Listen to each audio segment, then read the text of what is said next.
Hi everyone! Kamusta ang lahat?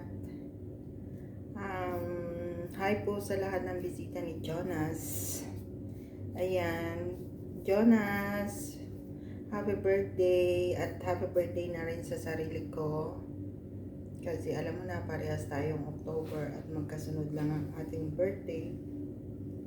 Ayan, Jonas, sana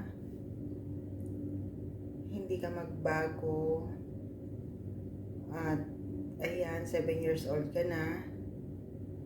Sana maging matured palalo ang iyong isip. Alam ko wala ako dyan sa tabi mo. Alam ko lumalaki ka ng may takot sa Diyos. Ayan, sana panatilihin mo yan. At proud na proud kami sa iyo ni kuya mo, na alam ko naman na kayang-kaya mo yan.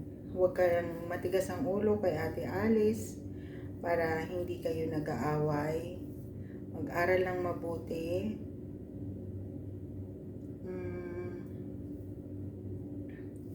Hindi ko nga alam kung saan ka nagmana ng katalinuhan. Charot.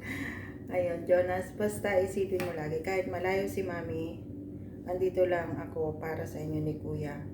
Alam ko si Kuya mo may trabaho na, ikaw na lang yung iniisip ko. So, lahat ng gusto mo, Jonas, susundin ko. Basta, ganun din ang gagawin mo sa amin. Sumunod ka kung ano yung sinasabi namin. At huwag kang maging pasaway, mag-aral ka ng mabuti. Iwasan ang pakikipagbarkada. Alam mo na si Mami, sobra ding mabarkada. Pero, sa ngayon, hindi na natin masyado iniintindi ang barkada na yan. Nagpo-focus na tayo sa ating kinabukasan. At yun, sa lahat ng ating mga naranasan, na sana ay hindi na natin maranasan uli. May awa ang Diyos. Simula ngayon na ito, nakalis na uli ako. Lahat ng kagustuhan mo, gagawin ko. Basta mag-aral ka mabuti. Alam ko madami kang madami kang naranasan na hindi maganda. Nagkapobya ka ng kunin ng cellphone na yung bag natin. Noong nagtitinda pa tayo, na andun, madaling araw, namimili tayo, kasama kita, natutulog ka sa sasakyan, sinasamahan mo si Mami, ikaw nagbabantay ng tindahan kapag walang bantay. Kaya, proud na proud si Mami sa'yo. Ingat ka parati. Hindi ko na pagkakahabaan kasi alam mo na mahirap ang nasa ibang bansa. Ayaw kong mag-isip.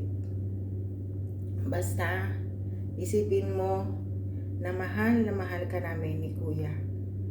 Andito lang kami lagi. Basta ayusin mo ang pag-aaral mo. Lahat ng gusto mo susundin ko. Yung sinasabi mo next year na birthday mo, gagawin ko yun. Basta mag-ayos ka ng iyong pag-aaral at huwag matigas ang ulo. Panatilihin ang pagiging malapit sa Diyos para at least hindi tayo alam mo yun, hindi tayo pabayanan kahit na ganito yung sitwasyon natin. At least malapit tayo sa Panginoon. So kung ano man ang mga naririnig mo sa aking mga kapatid or pamilya, hayaan mo na lang yon. Basta isipin mo, mahal na mahal ka namin ni Kuya. Mag-ingat ka lagi at huwag pasaway kay Ate Alice at kay Kuya Ramen. Okay, happy birthday again, Jonas. We love you and we miss you so much. 1 year na lang, magkikita na tayo. Okay guys. Okay Jonas, thank you guys. Thank you po sa inyong pagpunta sa birthday ng aking bunsong Jonas, na sobrang hindi ko na alam kung saan ang katabaan nagmana sa akin. Pero ang katalinuhan, hindi ko alam kung saan siya nagmana.